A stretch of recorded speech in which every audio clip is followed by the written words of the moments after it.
Good morning, and welcome to Healing Light Fellowship Church. We are a spiritual church that strives to understand and comply with the physical, mental, and spiritual laws of nature, which are the laws of God.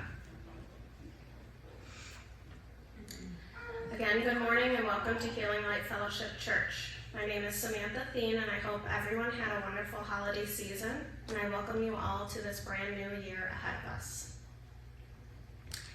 I am excited to talk with you all today. Aside from it being a new year, it is also one of my favorite times of year. It's Capricorn season. Being a Capricorn, I feel right at home with the winter energy keeping us cozy in our houses. And I find these moments of solitude extremely rejuvenating to me, especially after all the hustle and bustle of the holidays. Many things have been wrestling around in my head about what my subject should be to talk about with you today. But I kept being brought back to the synchronicity of doing a talk near my birthday and the season of Capricorns.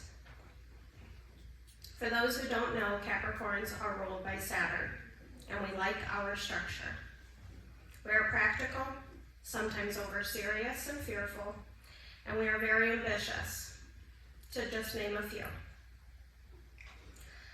All zodiac signs have a motto, and Capricorn's motto is I achieve.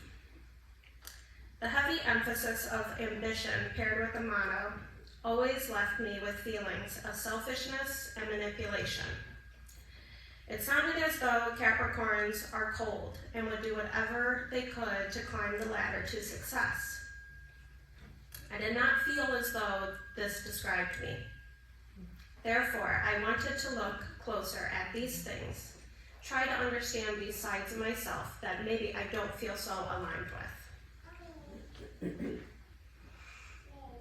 Therefore, I would like to share with you some of my discoveries, and I hope that they can be useful to you in some way. Growing up, I had a lot of influential people in my life that weren't always the most accountable. I had people who showed me examples of manipulation, getting their way by any means necessary and never owning their wrongdoing or part in the outcome. I saw people who self-sacrificed and played the martyr, even though no one asked for or needed them to do all that they did. I had people who escaped life at any moment they could because they weren't happy with how they saw themselves or their life. When I would reflect nowadays about what all these people taught me, I realized the common theme to me was to be accountable. I did not want to be a victim to my life and the situations going on around me. I need to find a way to be active in my life, to own my mistakes and wrongdoings, and take control of myself and my power in life. Growing up around the victimhood energy left me feeling very helpless, stagnant, and angry. I felt helpless because I wasn't always shown the tools of how to achieve something. Stagnant because I had no help or know-how on how to change things. And angry because I felt unsupported by the ones I was made to respect and look up to.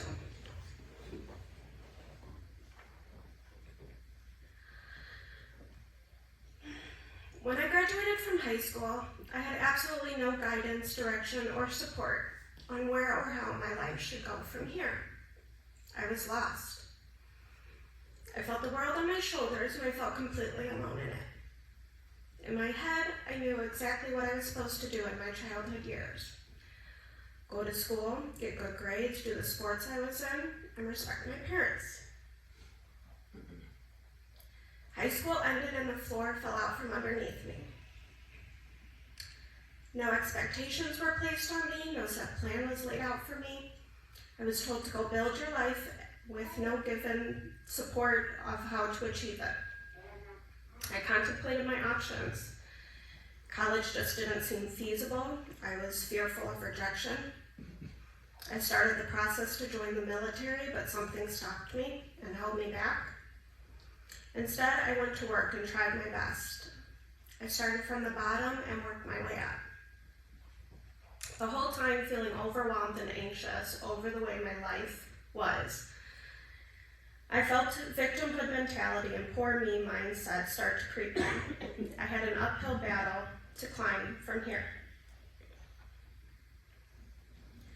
Now back in December, Serva talked to us about our ego and how it is not that ego is bad, but we need to strive to find balance between the ego and consciousness.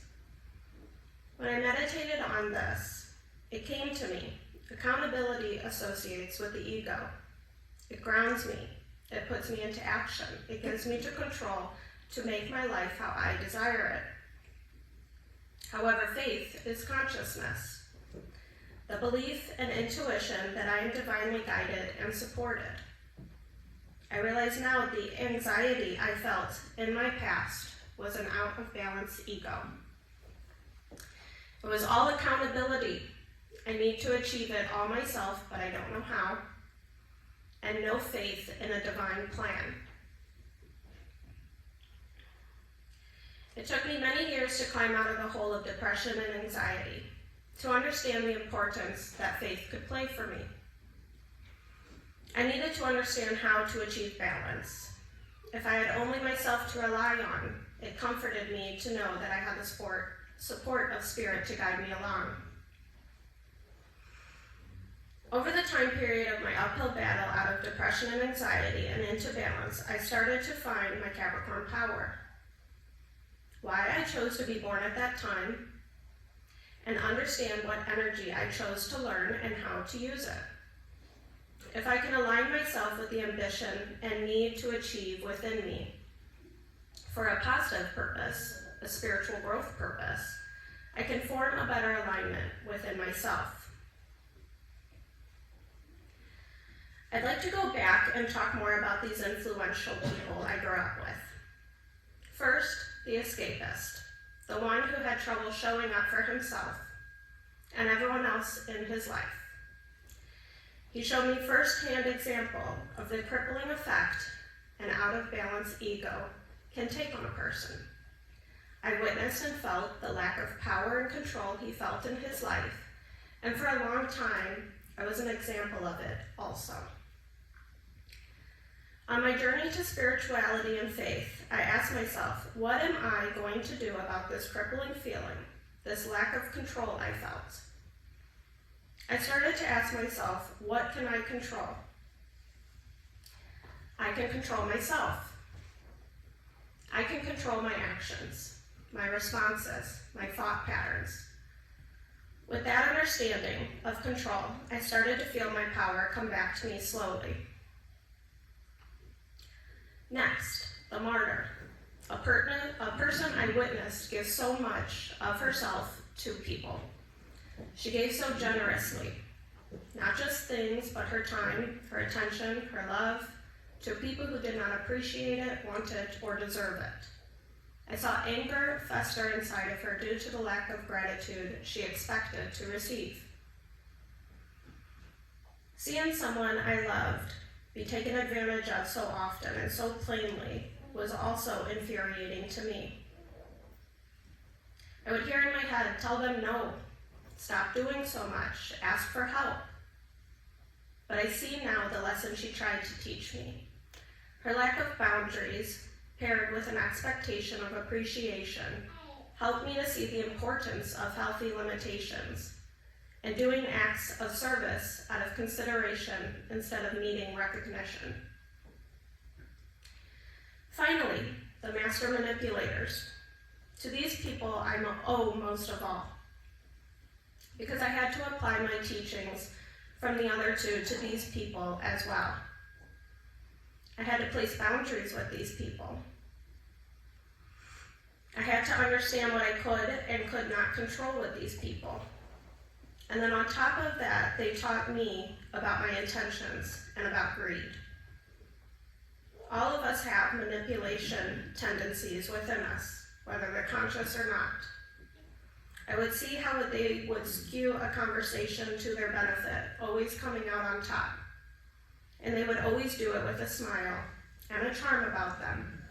So you never really knew what was happening or what you were saying until much later. I'd see them hold money and their approval over people's heads. Like if you did not agree or abide, you would miss out. I was given a skewed vision of what love looked like at a very young age, and I did not agree with all the strings I saw attached to this kind of love. I question myself tirelessly. What is my intention behind what I am saying or doing? Is it to feed my own ego? Is it to receive something in return? Even just praise? Sometimes yes. We all want to be praised, but own it. Hold yourself accountable to that intention. Figure out, why do I need that outside praise? So many ways in our life, we do not own our part in things.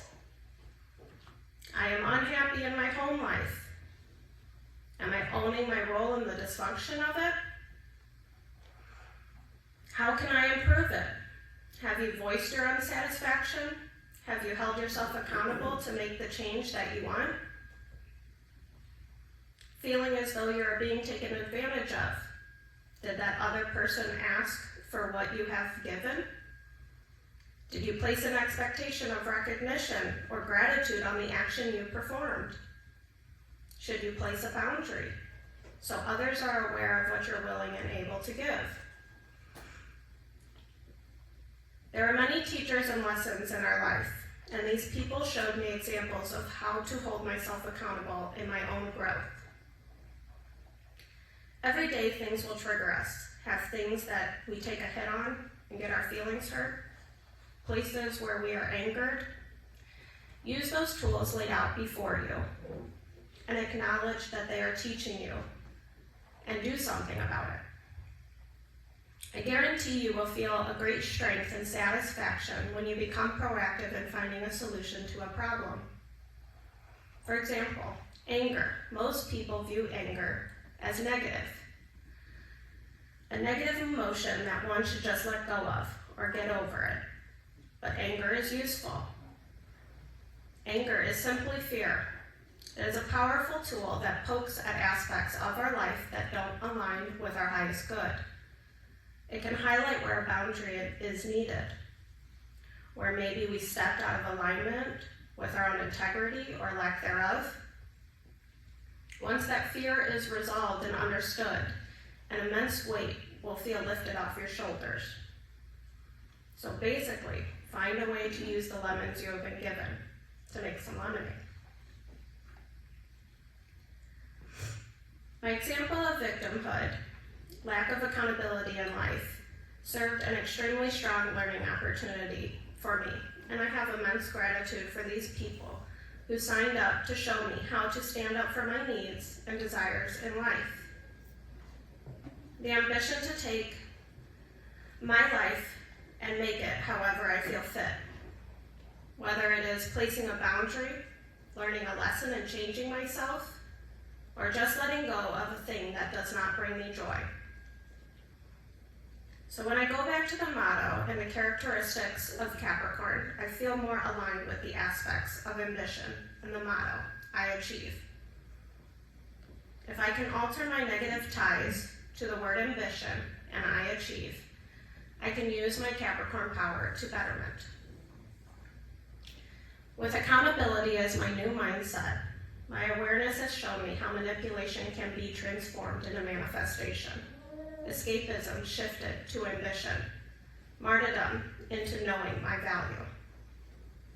So in many ways, yes, I still feel as though the words ambition bring about the feelings of manipulation and selfishness, but my understanding of those things as being bad or negative has changed drastically.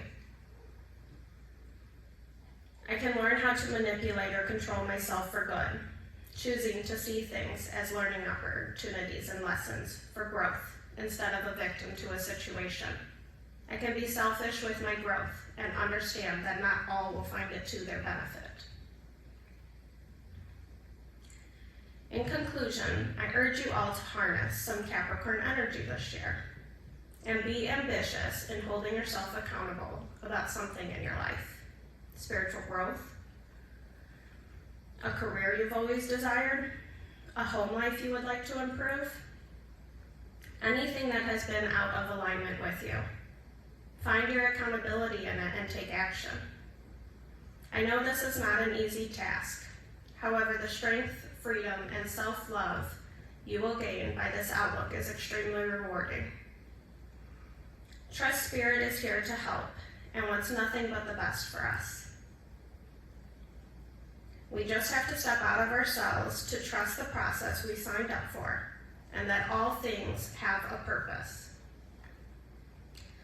So I leave you with this quote from the Bible, the book of Jeremiah, chapter 29, verse 11. For I know the plans I have for you, declares the Lord, plans for welfare and not for evil, to give you a future and a hope.